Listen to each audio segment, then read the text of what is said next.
Bonjour à tous, c'est Wendell, bienvenue dans cette nouvelle vidéo spéciale Halloween. Alors, pour cette vidéo, je vais avoir plusieurs convives.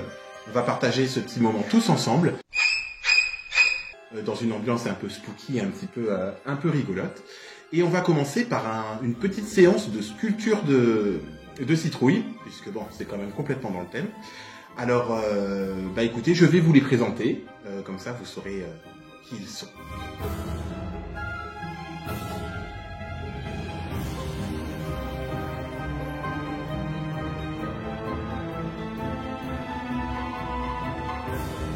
Alors voici les convives en question. On va commencer avec Raphaël. Salut. Bonjour Raphaël. En face, Anthony que vous avez déjà croisé dans mes vidéos, ainsi que Sébastien. Bonsoir. Ici, une petite Bonsoir. nouveauté, nous avons David, le Lorrain, et Julien, enfin, que vous avez également déjà vu. Voilà, la première partie de cette petite soirée va donc être un atelier de sculpture de citrouilles. On va suivre tout ça minute par minute.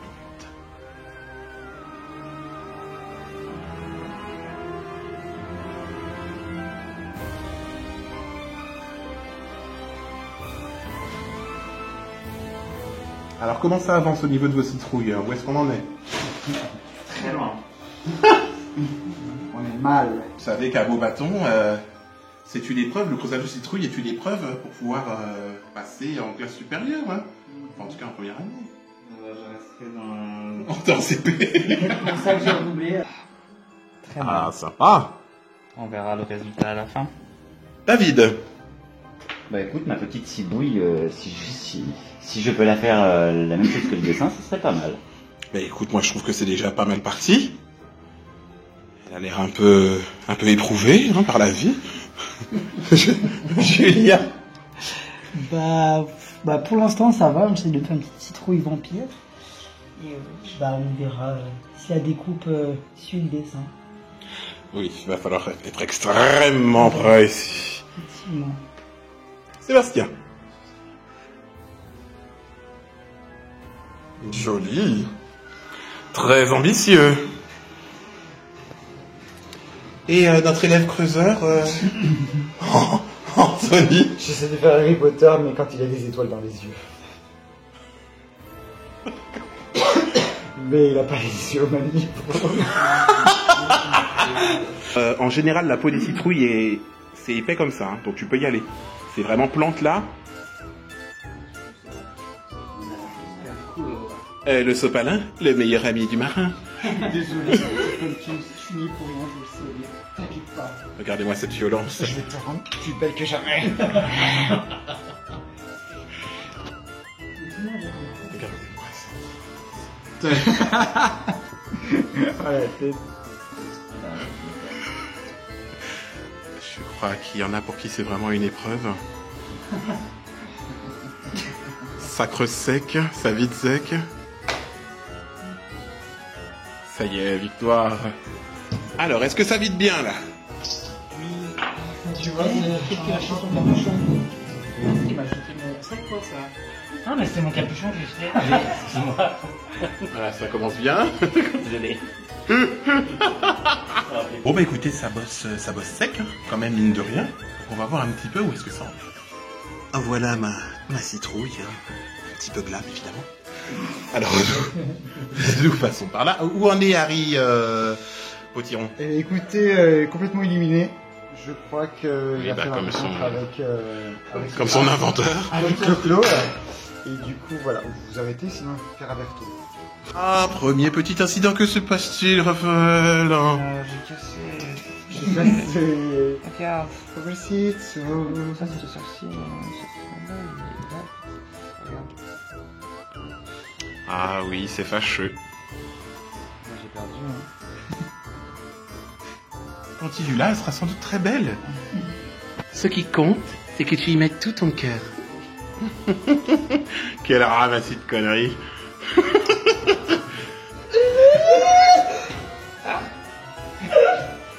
sera pas Coco Montre. Ça, c'est garanti. Je vais mettre le pot. Si tu mets le pot, ça fait pas pot. Alors le creusage étant enfin terminé, nous allons découvrir les réalisations de chacun. Ça, c'est la mienne. Un peu la citrouille un peu pétasse du groupe. Voilà. Alors la citrouille d'Anthony. La citrouille de Seb. Qui s'est gavé avec un chat sorti tout droit de Salem. La petite citrouille couronnée à tête de Pokémon de Julien. La citrouille de David, un peu simple. Et celle de Raphaël avec sa bouche moustache. Oh, regardez-moi ça, si c'est pas joli. On va se calmer, là.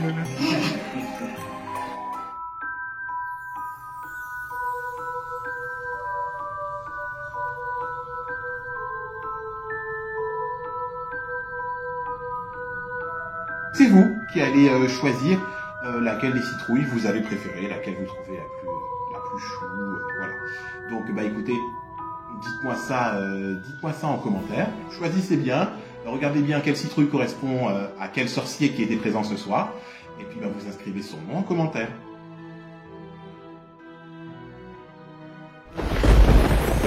Cet objet d'Halloween que je vais vous présenter aujourd'hui est un objet que j'ai fait il y a un petit moment, mais j'attendais bien sûr la bonne occasion pour pouvoir vous le présenter. Il s'agit bien sûr, en l'honneur d'Halloween, Voldemort est à nouveau à l'honneur, mais doublé du professeur Quirrell.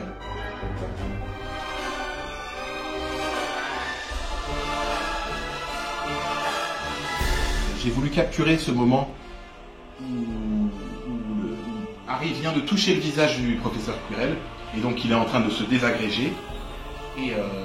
Et de l'autre côté, surprise, surprise, nous avons du coup Voldemort qui sent sa fin proche. Alors voilà, pour réaliser ce buste, j'ai fait comme mon habitude avec, en partant comme base une tête en polysirène. Et du coup, le défi, on va dire, c'était justement cet effet de double visage. Donc sachant que le visage vraiment de la tête en polysirène, je l'ai utilisé pour Quirrell. Et ensuite, j'ai sculpté le visage de Voldemort de l'autre côté. Alors, la petite mésaventure que j'ai eue, c'est que j'ai voulu tester une nouvelle argile séchante à l'air que j'avais trouvée à Cultura. Sauf que j'ai eu la bonne mais très mauvaise surprise que en séchant, ça a commencé à craqueler de manière naturelle. Donc heureusement que c'était un petit peu le but général de la chose, parce qu'en fait toutes les craquelures que vous voyez ici en fait se sont faites naturellement, toutes seules. Sauf que bon, c'était beaucoup plus éclaté, il avait des grosses fissures au niveau des yeux, il y avait carrément des parties du visage qui partaient, j'ai dû les recombler après. Donc vraiment la morale de la chose c'était quand tu trouves un produit qui te plaît en fait, fais des tests mais reste avec les produits que tu as l'habitude d'utiliser. Donc je ne la conseille pas du tout. J'aurais mieux fait de rester à mon bon vieux Plastirock qui lui ne bouge pas. Mais bon, ça va. Ça n'a pas tout été la cata pour ce projet-là en tout cas. Et du coup, oui, j'aimais bien puisque c'était le Voldemort du premier film, forcément, qui a vachement changé physiquement après dans les autres. Donc voilà, dites-moi ce que vous pensez de cet objet.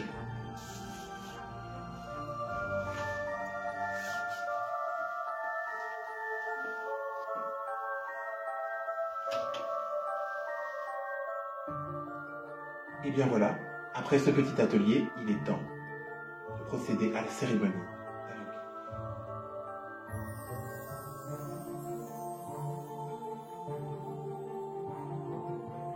Je me dirige actuellement vers le lieu de notre cérémonie d'Halloween 2022, où les autres convives vont venir me rejoindre afin qu'on célèbre cette fête tous ensemble.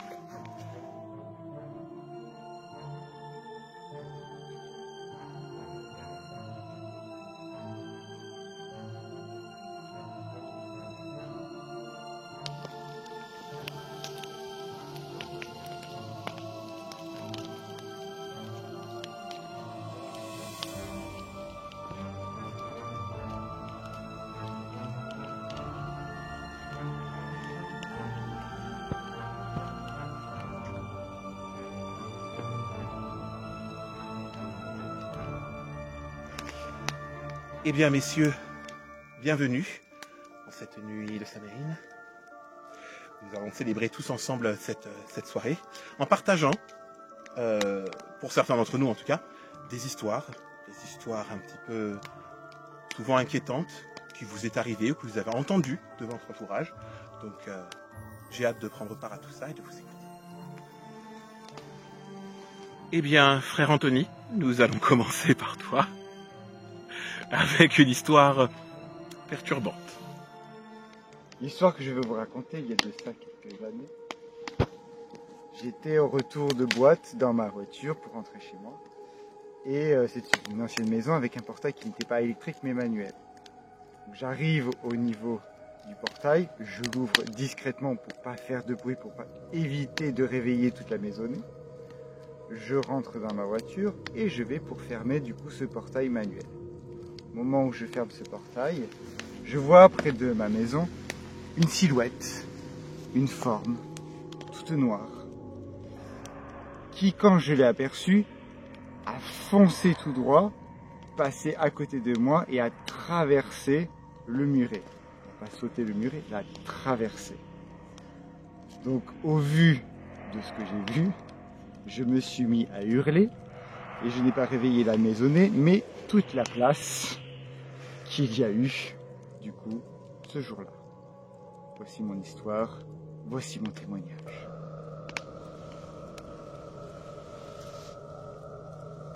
C'est maintenant au tour du frère Raphaël de nous raconter une histoire. Alors, mon histoire, en fait, c'est mon père. Il m'a raconté que pendant sa jeunesse, il se baladait avec son frère. Et qu'il avait vu, avec son frère, deux femmes posées sur des rochers. Et que, soudainement, elles ont commencé à voler.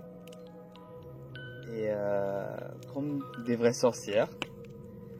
Et mon père, aujourd'hui, il y croit toujours, ce qu'il a vu. Donc il a vu des femmes voler avec des balais. Et ça le fait vraiment peur. Donc voilà. C'était la nuit en plus, j'imagine. Oui, tout à fait. Oui, Ouais. C'était la nuit. Donc même aujourd'hui, mon père, il a 63 ans et il a toujours peur. Inexpliqué. Voilà. Oh nom de Dieu. Je prends feu. Bien, merci beaucoup, Raphaël.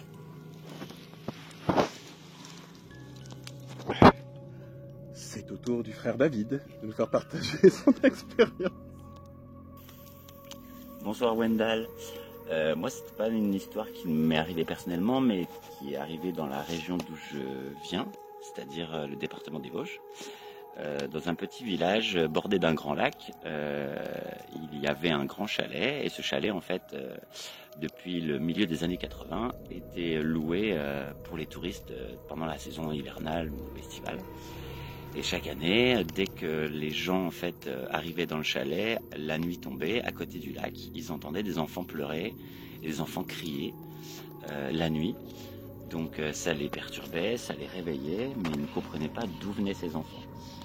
Et il s'est avéré que comme c'était une location saisonnière, plusieurs personnes de différentes nationalités et de différents horizons en fait louaient cette maison et avaient tous le même avis sur ce chalet, où en fait ils entendaient à chaque fois pleurer et crier des enfants, jusqu'au jour où la mairie de ce village en fait s'est emparée de l'histoire parce que ça a commencé à faire un petit peu des émules, et ils ont fait des investigations et ils n'ont absolument rien trouvé, mis à part qu'effectivement le maire lui-même s'est rendu sur les lieux et a lui-même constaté des cris et des pleurs d'enfants toutes les nuits.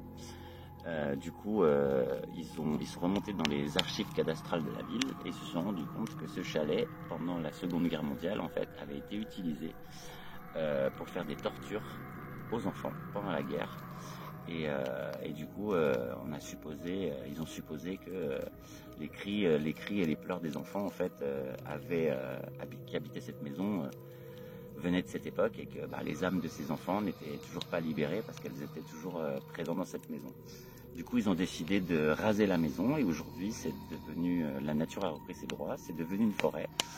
Et juste à côté, ils ont reconstruit un autre chalet pour les locations saisonnières et depuis que la vie a repris, eh bien, les esprits sont partis et la vie a pu reprendre son cours et les âmes des enfants ont dû être libérées pour le bonheur de tous. Voilà. Incroyable. Merci beaucoup.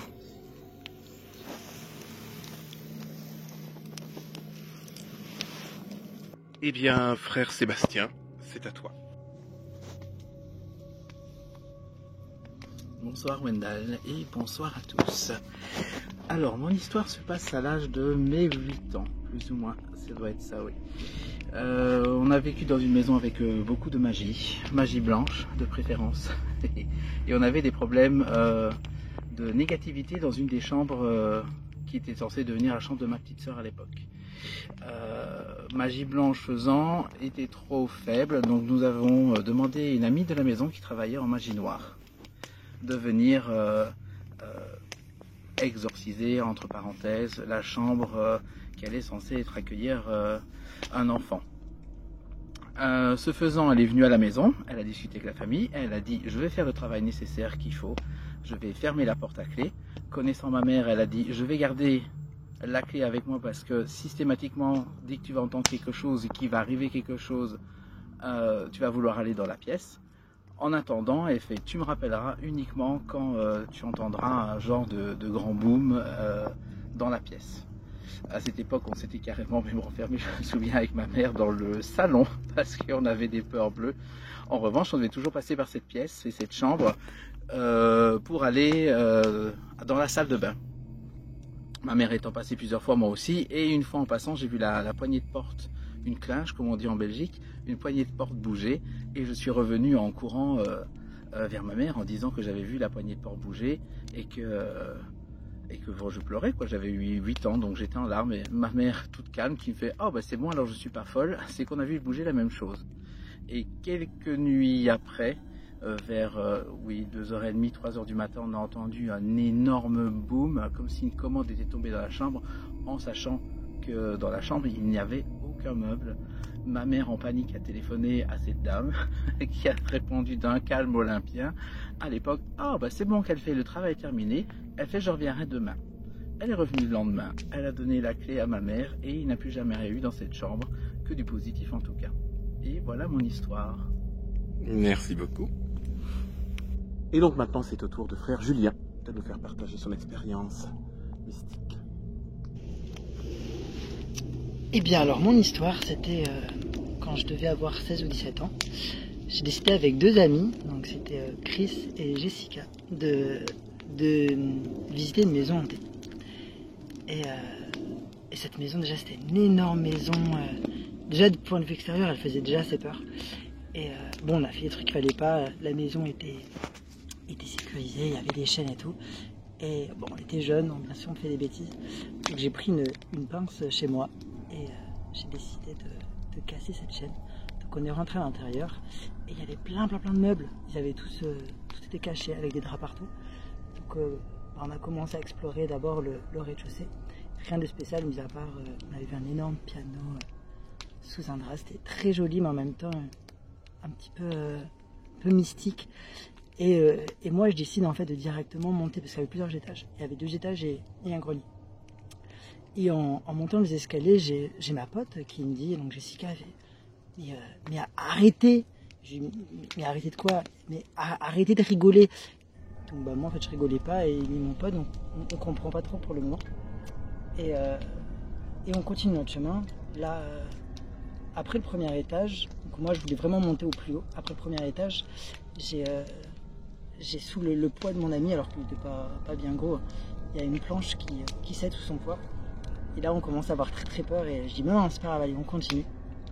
Et là mon ami Chris me dit vas-y Julien mais arrête. Je dis de quoi arrête? Et il dit non mais vas-y tu ricanes et tout, ça me fait peur. Et sauf que je ne ricanais pas et Jessica non plus. On continue à monter et on arrive en fait jusqu'au grenier. Et là c'était comme une espèce de petite pièce, donc on l'ouvre. Et moi, en fait, je fais pas attention à mes amis. Je commence en fait à farfouiller un peu partout. Je vois qu'il y avait un espèce de grand meuble avec plein de tiroirs. Et c'est comme si en fait le temps est arrêté parce que il y avait encore tout. Donc j'ouvre les tiroirs, je farfouille et tout.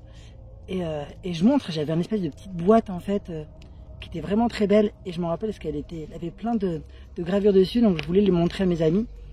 Et sauf qu'en fait j'ai remarqué qu'ils étaient face au mur, mais dans des coins, comme si en fait, comme s'ils étaient punis. Et je leur dis non mais regardez ce que j'ai trouvé.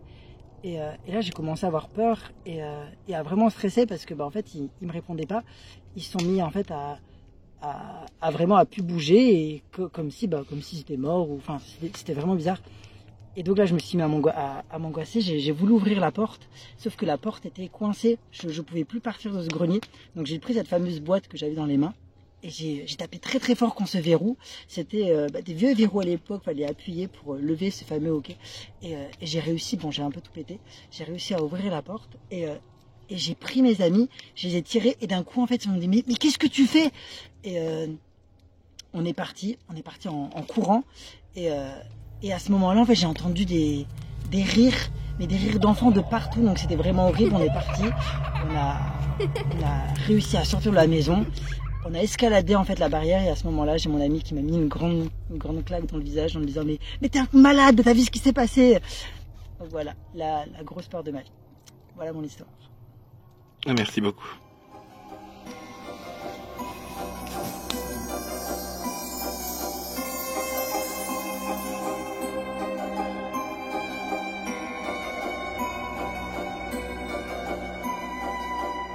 Et bien voilà, c'est la fin de cette célébration d'Halloween. J'espère que la vidéo vous a plu. En tout cas, nous, on a pris beaucoup de plaisir dans ce décor. Voilà, on se retrouve très bientôt pour de nouvelles vidéos et de nouvelles aventures, de nouveaux objets. J'espère que vous êtes au rendez-vous. N'hésitez pas à commenter, à liker et à vous abonner à ma chaîne. Je suis aussi présent sur Instagram et je vous dis à très vite.